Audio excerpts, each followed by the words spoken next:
Good evening, everyone. Amen. Magandang gabi po. I guess it's not too late to greet everyone Happy New Year because I used to greet you last time. Chinese.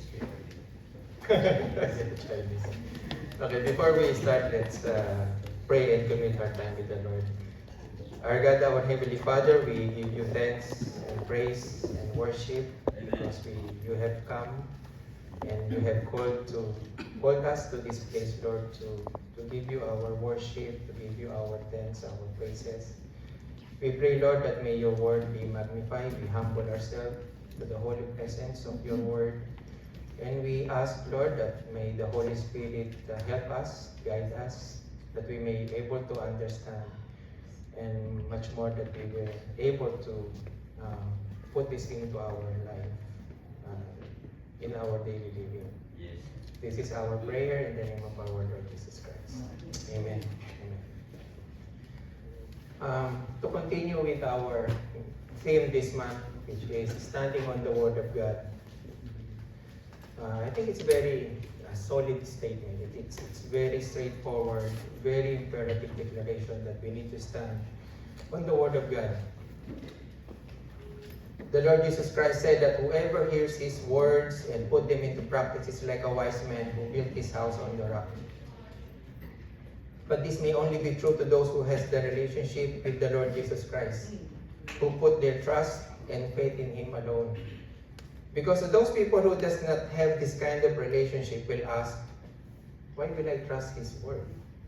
I do not know God. And I think it's a fair statement, right? We do not trust anyone we do not know. And I think Jesus is also fair and has the right to say in Matthew 7:21 to 23, it says, not everyone who says to me, Lord, Lord, will enter the kingdom of heaven, but only the one who does the will of my Father who is in heaven. Many will say to me on that day, Lord, Lord, did we not prophesy in your name? And in your name drive out demons, and in your name perform miracles? And he said, then I will tell them plainly, I never knew you. Away from me, you evildoers. It does not matter whether you know Jesus. The devil knows him as well, and even tremble and is scared to death. What matters is, does Jesus knows you? So the title of our message this evening is Hope on the Word of God.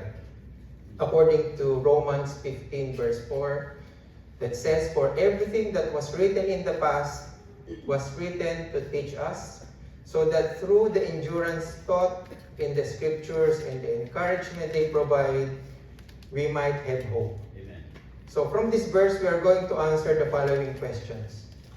Are the writings in the past reliable and true? Yes. Reliable and true means it is accurate, without an error, no contradictions, and would stand the test of time, or simply means no expiration. To sum it all, it's perfect. The next question is, how do I learn and follow what the Bible teaches? Now, this is the tricky part. There are teachings in the Old Testament that says, do this way, but the New Testament says the other way. So it's confusing, right? So which teaching will I follow? And the last question is, what will benefit me should I stand on the Word of God? So let's start with the first one. Bible is reliable and true. So the Holy Scripture is the Bible. The verse said, our text verse, for everything that was written in the past. So that means Apostle Paul, when he said that, is referring to the Old Testament, because the New Testament is not existing yet. So from Genesis to Malachi, 36 books in total. I once spoke with someone confessing that he believes in Jesus Christ. And we talked about Jesus based on what he knew and based what I believed in, quoting few Bible verses.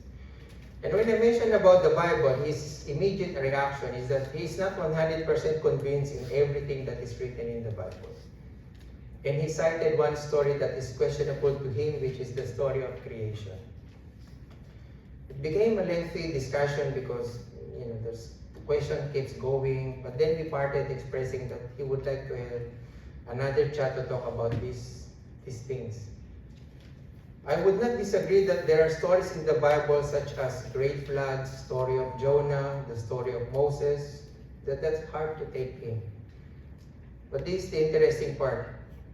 The Lord Jesus Christ himself specifically quoted those stories of the Old Testament, certifying that they were true and accurate by citing them in the New Testament. In Matthew 19 verse 4, the Lord Jesus Christ accepted Genesis as a factual account of creation, that there is a creator. It's not because of, the world started with just a big bang and started from a single cell, but instead mankind was created as human, male and female, referring to Adam and Eve. And they had children, one of which name is Abel, and of course we know that he has another brother, Cain, that who was mentioned in Matthew 23 verse 35.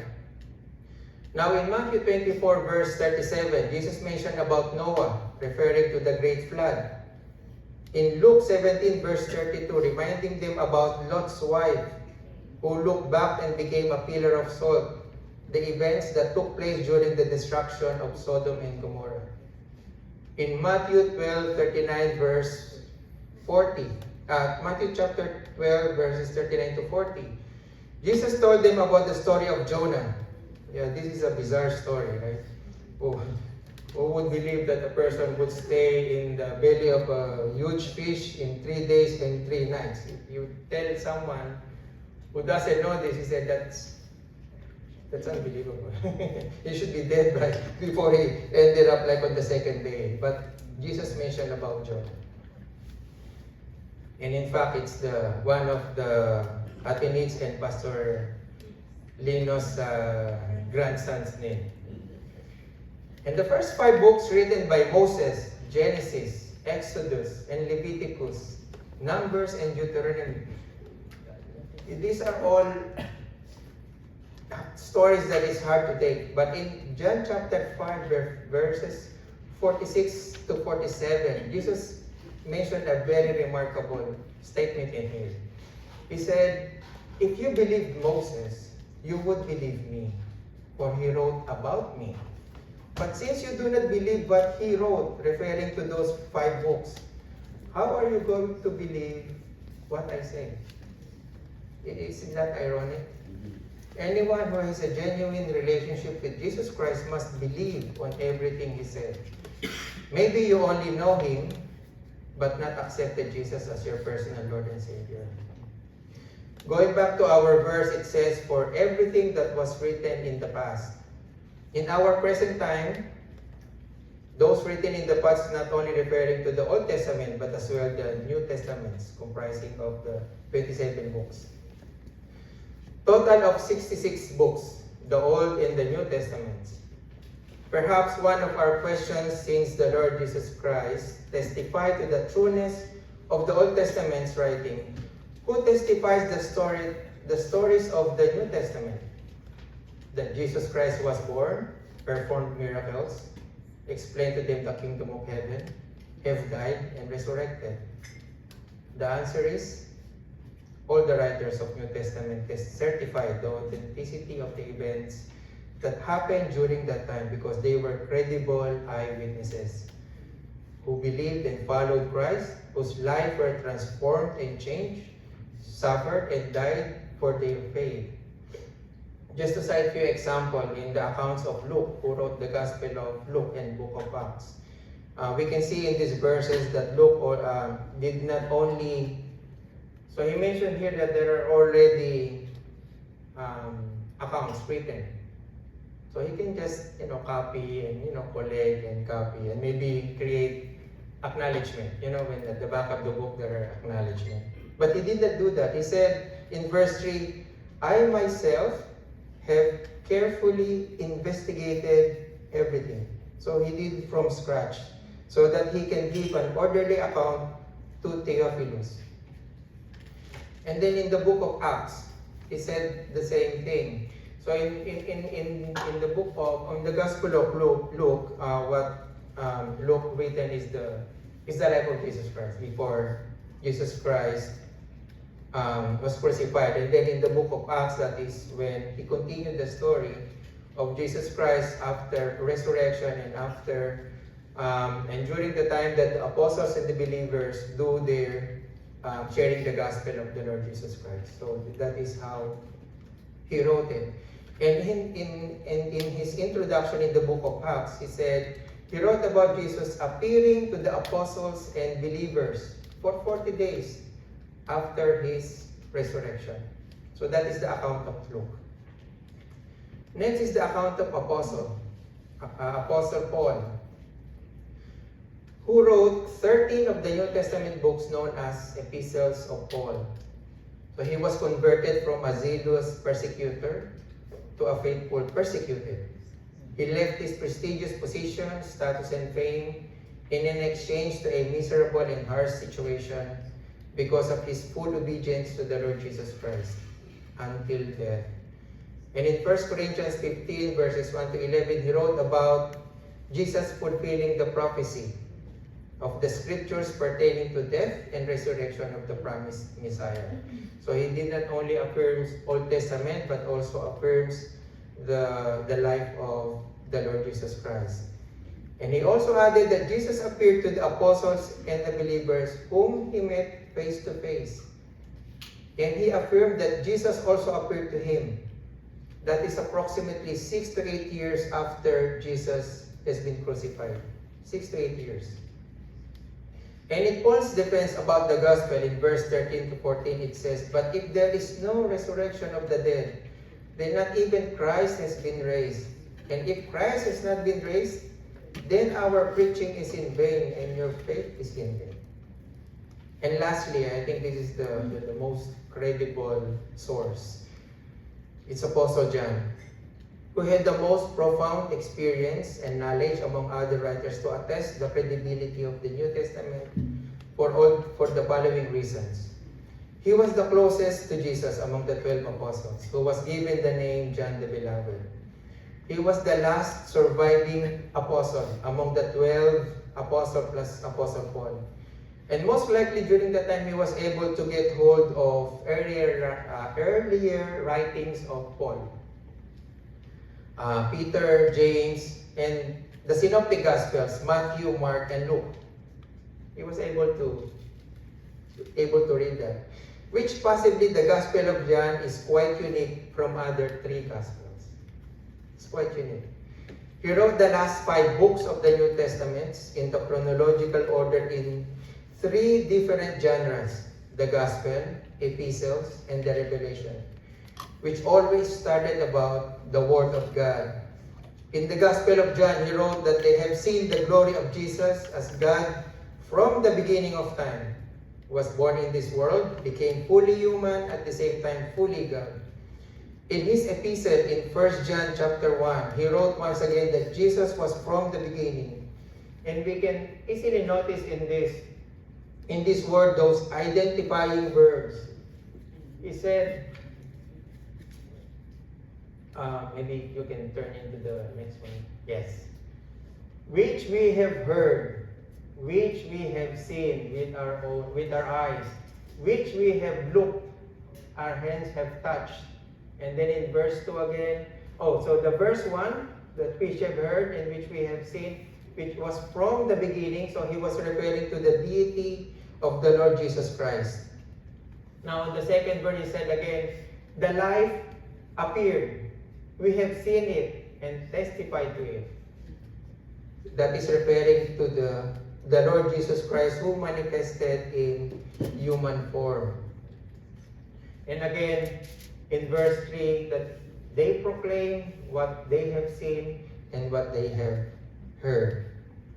So those are all credible identifying verbs. And lastly, in the book of Revelation, it says the revelation from Jesus Christ, which God gave him to show his servant must soon took place. He made it known by sending to his servant John, who testified to everything he saw. That is the word of God and testimony of Jesus Christ. And lastly, though there are many writers of these 66 books, there is only one author who is God. Because of that, we believe that the Bible is the inspired Word of God. And since we now know that it is reliable and true, it is useful for teaching, which is our second main point. According to our verse, going back to our text where it says, it was written to teach us. In mathematics, the basic foundation to learn is addition, subtraction, multiplication, division. That's basic foundation of math. It's good to know other, formulas, techniques, but in our daily living, these are the ones we always need and use. Especially if there's on sale, 10% discount. So Elijah and I do the math drills when I drop him off to school, while driving 1+1, 2+2. And when he was much younger, just starting to learn addition, so he learned like 2+2 or, the basic, the lower numbers. Right? So I asked him, what's 2+2? And then he answered 4. And then I said, it's wrong, it's 5. And he immediately replied, no, it's 4. And he explained, look, tatay. So he demonstrated like this. So he count 1, 2, 3, 4. It's 4. Are you kidding me, tatay? Even though I am his father, I wasn't able to sway him of what he already knew. And him, it's not easy for him just accepting what I said. Because he has already learned that the right knowledge about addition, 2+2 is 4. That won't change. Now, this is the same with the Bible. Everyone must know the basic foundation of what the Bible teaches. And I will name the most important ones. Each believer is equipped to defend. First is the Bible. The Holy Bible as the inspired Word of God. Next is salvation. Salvation by grace alone, through faith alone, in Christ alone, according to the Scripture alone, for the glory of God alone.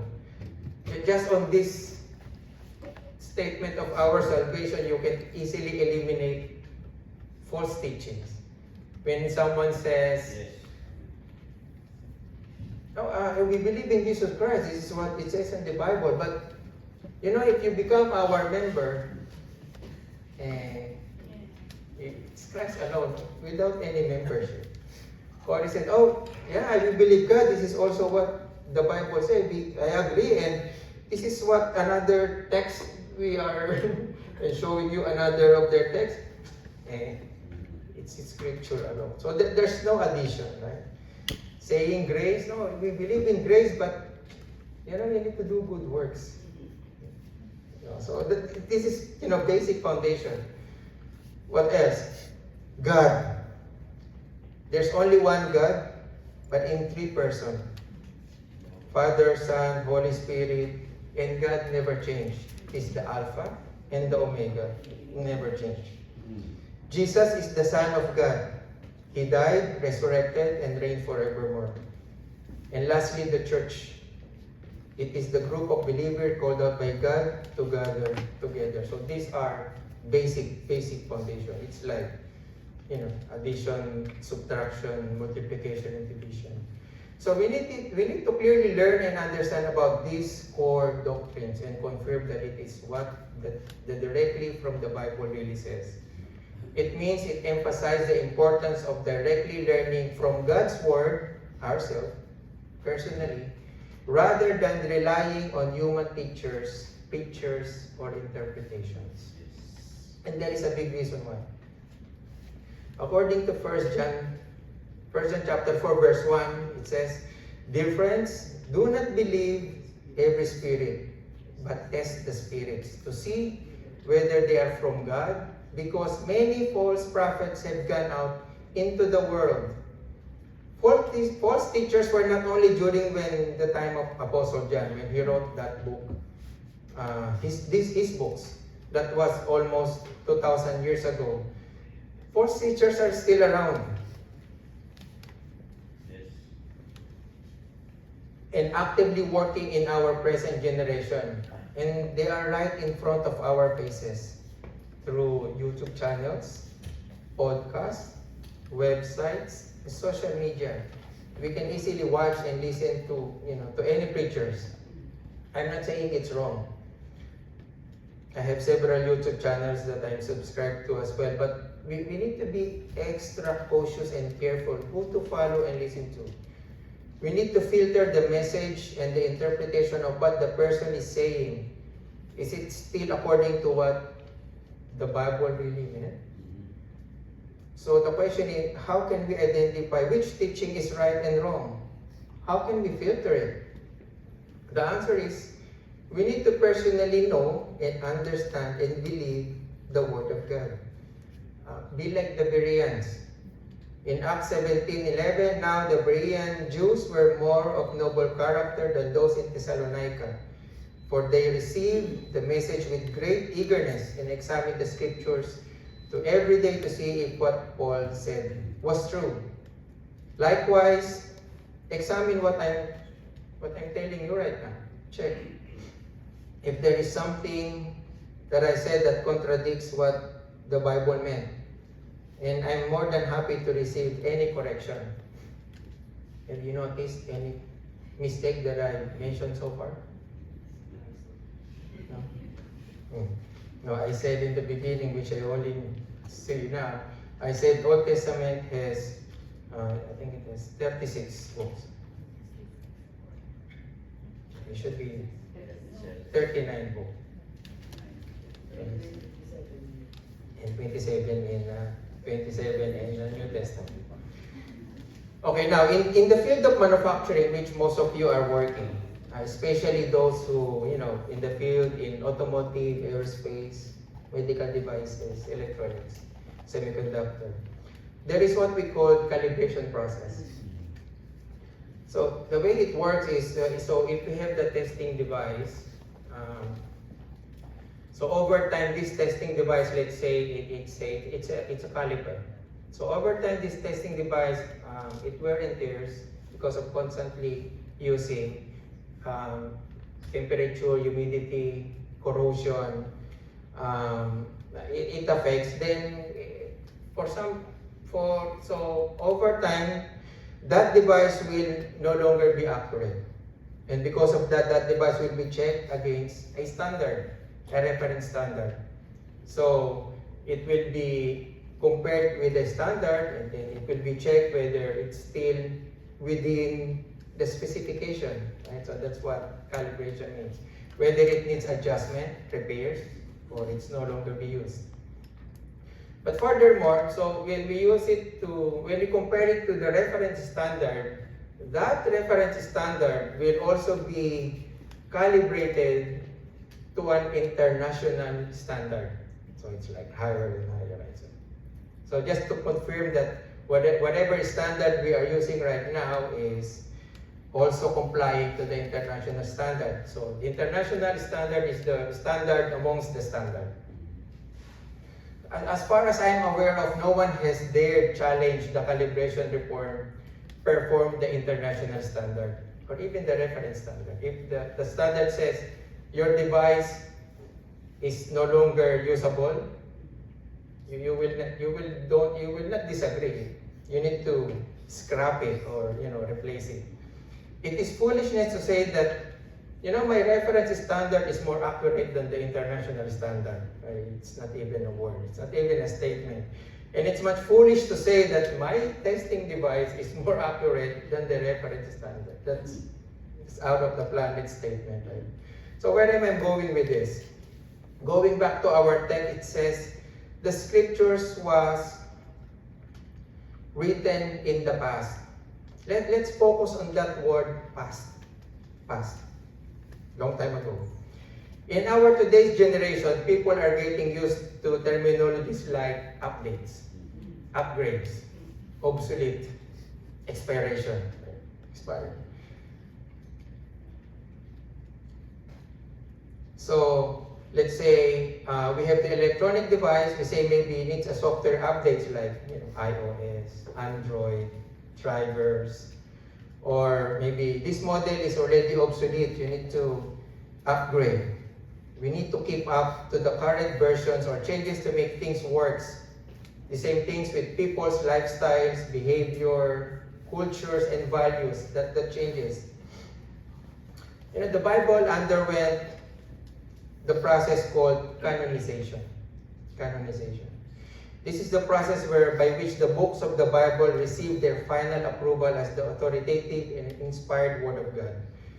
The root word canon derived from the Greek word canon, which originally meant measuring stick or rule, and was used metaphorically to denote a standard or norm. In 2 Timothy 3:16 and verse 3:16 and 17, it says, "All Scripture is God-breathed and is useful for teaching, rebuking, correcting, and training in righteousness, so that the servant of God may be thoroughly equipped for every good work." This means the Bible is the standard amongst the standard, and the absolute truth, morally, socially, legally, and spiritually. Because the Bible is accurate, reliable, and inerrant, without any mistake, that makes it infallible, which means it is not wrong on any subjects, and it's always true from the past, the present, and the future. It's timeless. It's timeless. People will always drift, moving away from the truth. Not because of the wear and tear, but because of the twisted world we live in. Bible would not adapt to how people and things change, but we should refer to the Bible like the calibration. The Bible will rebuke and correct us of our deviation, because we deviate, of our transgressions. Anything that has the word trans, meaning we're moving away from the standard. Transgressions, we're moving away from the law. Transgression, transmit, transport, transgender. Moving away. It's moving away. So once we became rebuked, corrected, like the calibration, we will undergo training to bring us back in the righteousness of God. So we go back to Bible, son, hopes. I'm too far, Lord. Forgive me for committing this sin. I'm moving away from you. I'll go back again to your righteousness.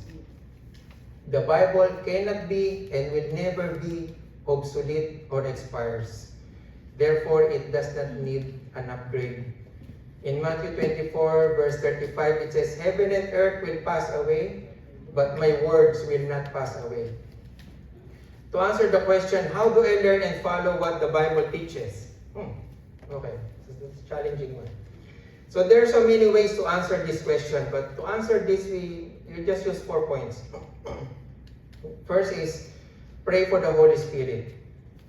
Ask the Holy Spirit to teach us and anoint our mind for understanding. God encourages believers to rely first on the Holy Spirit's guidance in understanding God's Word, more than the teachings of men. In John 14:26 says, "But the Advocate, the Holy Spirit, whom the Father will send in my name, will teach you all things and will remind you of everything I have said to you." The Holy Spirit will guide and teach us when we read and study the Bible, because this is His Word. So who will interpret His Word more than God? So that's the Holy Spirit. And in 1 John 2:27 says, "As for you, the anointing you receive from Him remains in you, and you do not need anyone to teach you." It's a very striking word, right? You do not need anyone to teach you. But as His anointing teaches you about all things, and as that anointing is real, not counterfeit, just as it has taught you, remain in Him. Now let's focus on that verse. You do not need anyone to teach you. It does not mean that we do not need teachers. Of course, we need teachers. It's the gift of Jesus Christ for the church in equipping the church, for discipling the believers together with the preachers, messengers, evangelists, pastors, teachers. Those are the five pillars of the church. So they are the equippers. They're the one who will equip the church. So teachers are important. So what is the meaning here of you do not need anyone to teach you? When we receive the Lord Jesus Christ, the Father anoints us with the Holy Spirit and dwells in us. And in this verse, it is repeated 3 times. The anointing you receive, His anointing teaches, the anointing is real. All pertaining to the Holy Spirit. The Holy Spirit will able to help us to discern truth from false and keep us from going astray. And we would be able to test the Spirit if the person is guided by the Holy Spirit or evil spirit. We need teachers, but we need to be equipped. We need to have the presence of the Holy Spirit, because the Holy Spirit is the one who will help us to keep us from going astray. Now the second point, learn by regular reading. Regular reading is a challenge. It's a challenge. I am struggling still. But the key is discipline. You need to set aside time reading the Bible. As Apostle Paul said, but I discipline my body and bring it into subjection. You need discipline. I have a question. Aside from the Bible and the cookbook, is there anyone here who has a specific book or reading material that you have read cover to cover? Maybe once? 2 times? That you read that book cover to cover? 3 times? Or you have read for 3 years of the same book? 5 years? 10 years? I have never met anyone reading a book other than Bible or cookbook that they keep reading for more than once. Maybe if I read the book, even though how good that is, maybe I can keep it like for keeps. But I will never read again like cover to cover, right? It's a little bit. It's not odd, but it's not normal. So I believe everybody will agree that the only book worth reading until we are living is none other than the Bible.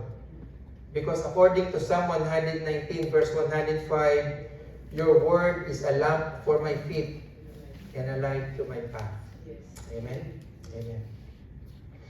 Now reading the Bible is first step. The next step is learned by systematic study. Now learn by systematic study. In addition to reading and is studying it, there is no one system that is effective for all. But you keep your system, whatever that is. The key is still discipline. If you have your system, but you don't have discipline, then your system is not effective. So while reading the Bible, you may select a chapter, a story, or verse that prompts you to study deeper. That catches your eye, you wanted to study deeper. Write notes. Keep your mind open from what the Holy Spirit will impress to you. Not only during when you're reading the Bible, but open your mind even you're driving. You're talking to someone, listening to music, listening to YouTube or watching, YouTube or listening to podcast. Open it and, try to write it down. Anything you do, memorize a verse. If possible, invest for a good Bible with reliable commentaries and life application and Bible study.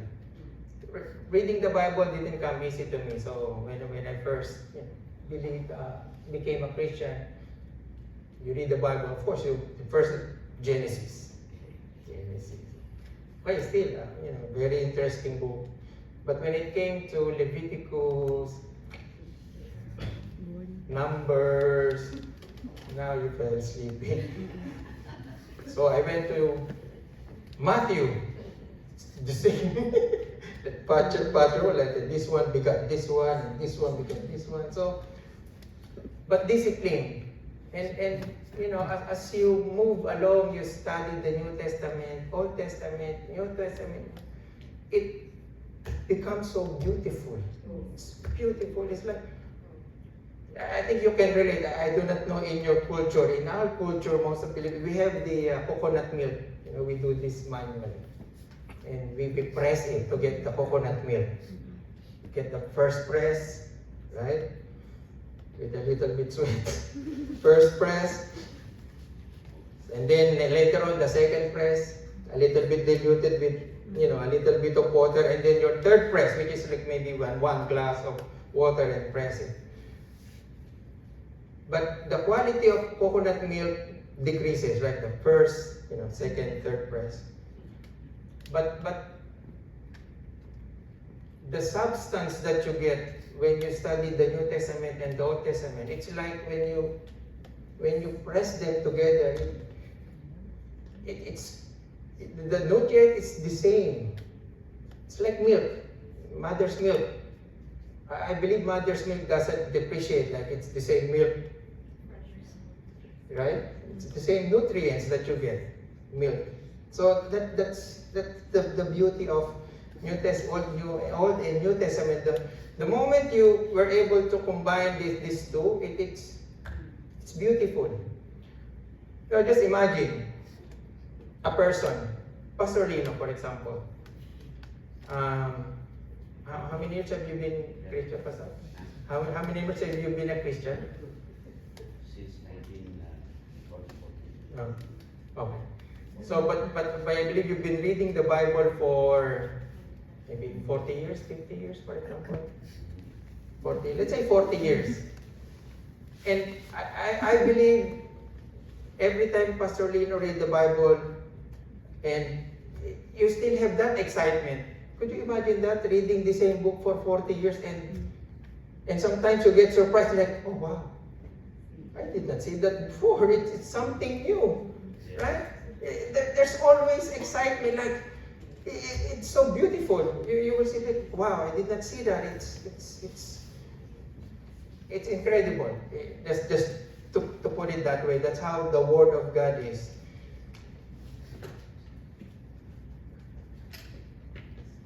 And of course, another way of doing systematic study is to attend this seminar, hermeneutics. So what is hermeneutics?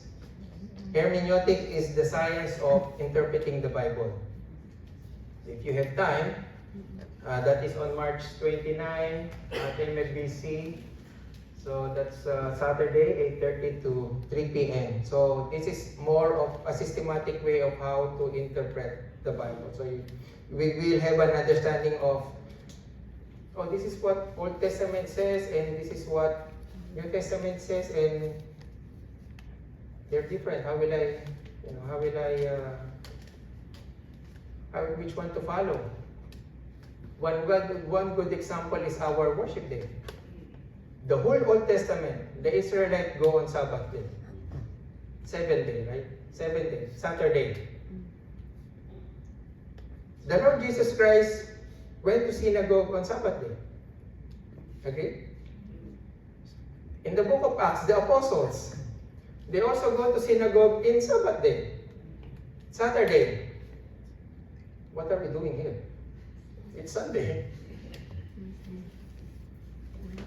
So we will learn that in hermeneutics.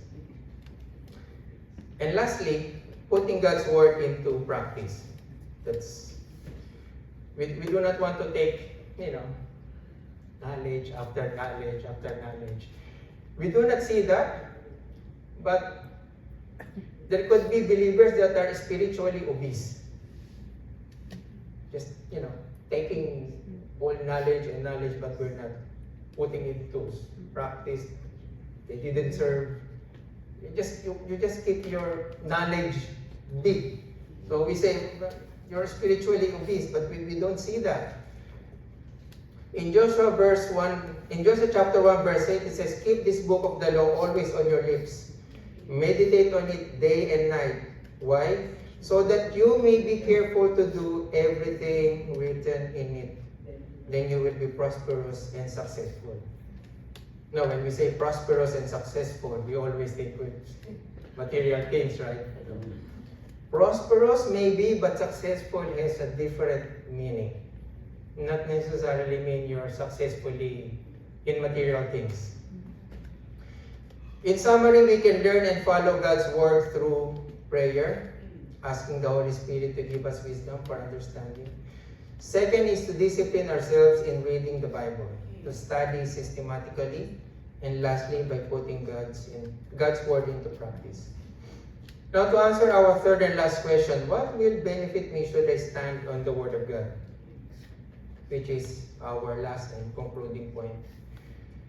According to the remaining part of our verse, so that through the endurance taught in scriptures and the encouragement they provide, we might have hope. So now we can see an equation here. The scriptures taught us endurance, plus it provides encouragement, equals hope. Now, why do we need the kind of endurance and encouragement that is from the Bible? Why? Because we are in a crooked and perverse world, which according to Philippians 2, verses 14 to 16. Now, what's the meaning of this? I know we know what the meaning of crooked and perverse, but how it becomes crooked and perverse. And 2 Timothy chapter 3 verse 1 to 5 listed the things why the world becomes crooked. So, lovers of themselves, lovers of money, boastful, proud, abusive, disobedient to their parents, ungrateful, unholy, without love, unforgiving, slanderous, without self-control, brutal, not lovers of the good, treacherous, rash, conceited, lovers of pleasure rather than lovers of God, having a form of godliness but denying its power. So that's the details of the crooked and perverse world. It is very challenging for a believer to live in a generation like this where majority of the people are turning left and we're turning right. Not unless you're also turning left, but we should turn right. The endurance mentioned in this verse is not of the physical or mental material view, but it's about our faith and our belief. Are we going to stand in our faith, compromise our faith, or renounce our faith? One of the best Bible story in this context is Daniel, Meshach, Shadrach, and Abednego.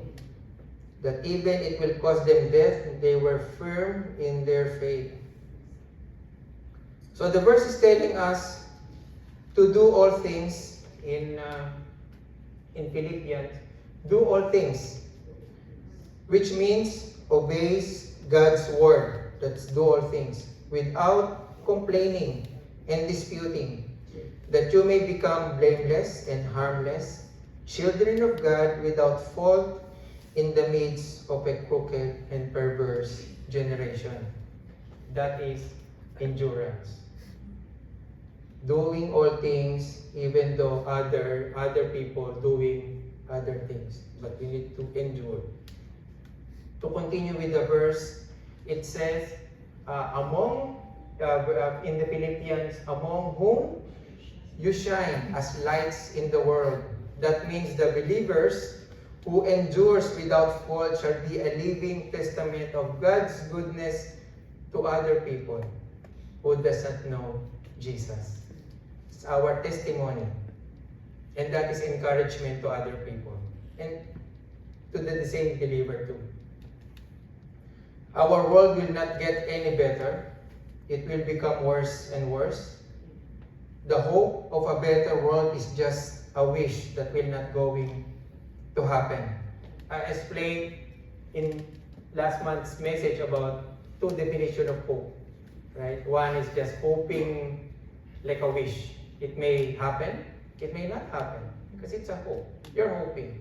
But the biblical definition of hope here is not that. It's anticipation, that it will happen.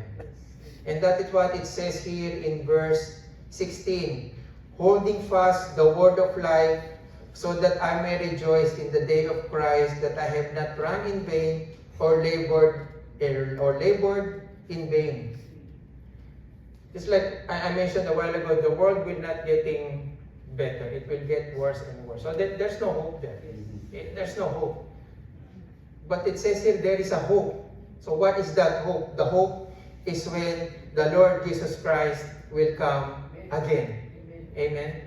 It says there that I may rejoice in the day of Christ. Now to summarize, so that through the endurance taught in the scriptures and the encouragement they provide, we might have hope. Now to answer the question, what will benefit me? Should I stand on the Word of God? To stand on the Word of God, give us hope. Give us hope. And as final reminder to us, I would like to leave you with this verse in Romans 15, verse 13. May the God of hope fill you with all joy and peace as you trust in Him, so that you may overflow with hope by the power of the Holy Spirit. Amen. Let's pray. Our God, our Heavenly Father, we thank you, Father, for all the words that we just heard. Lord, it is our desire that we continuously seek the presence of your Holy Spirit. Help us, Lord, in this generation that we may stand firm, that we will not be swayed. And help us, Lord, to be wise on all the things that, on all the teachings or preaching or the things that we heard in a day-to-day basis, that you will help us by the help of the Holy Spirit, that we may be able to discern what is true from false. Lord, we thank you because you have given us your word as our lamp, as our light into our path. Amen. And we entrust to you each and every one that you will always be with us with the help of your Holy Spirit. And this we pray in the name of our Lord Jesus Christ. Amen.